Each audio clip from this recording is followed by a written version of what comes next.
Debbie Shea bought the bracelet 50 years ago. The name etched onto it, Ralph Balcom. The bracelet introduced her to Ralph's son. And now, a year later, they're still connected. Before this moment at Arlington National Cemetery in October 2025. Oh gosh, I don't even know what to say. I know. I used to wear one I know. There was this one.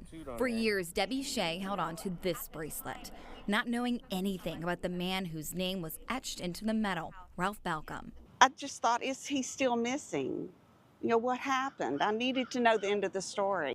So she decided to finish the story herself. I Googled a little bit more and found a site where you could go to the bracelet area and kind of leave a note on the bulletin board. So I just said I acquired this bracelet in 1971, and I would love to return it to the family if possible.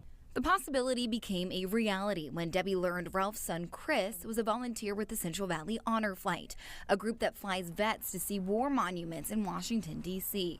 It's just a short drive from her home in Virginia. I've been through so many of these, and I can't believe you survived. They're kind of flimsy. Debbie surprised Chris with the bracelet at an emotional meeting in front of the memorial built to honor veterans like Chris's dad. This is great. By figuring out the end to a story Debbie wore around her wrist for years, she inspired an epilogue. His family decided it was time to finally say a formal goodbye. But Captain Ralph Balcom's location has been a mystery for years. He was last seen on May 15, 1966. The U.S. military believes he crashed his plane over Laos during the Vietnam War. To this day, his body has never been recovered.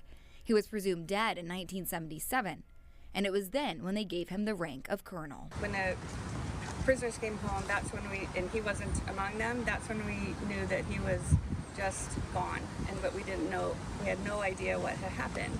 Now his family, including Chris's mother, officially have a spot to visit him forever, here at Arlington. And while his body isn't there, his memory is. Good morning and welcome to Arlington National Cemetery. This one, he has a permanent place, and in such a beautiful permanent place of honor.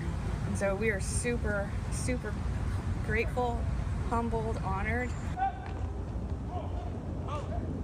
Decades later, Colonel Ralph Balcom's family finally got to see him receive full military honors. And of course, Debbie was there to help say goodbye. I contacted Debbie Shea and said, hey, you want to be there for that? And she said, absolutely. Now investigators are planning on heading. They believe the crash site is in Laos this upcoming spring to dig and try to see if they can find Balcom's body. It's not a guarantee they will find him, but as DNA technology gets better, more families like the Balcoms have more hope to find their heroes they lost during the war. Reporting in the studio, Catherine Phillips, CBS 47 Eyewitness News.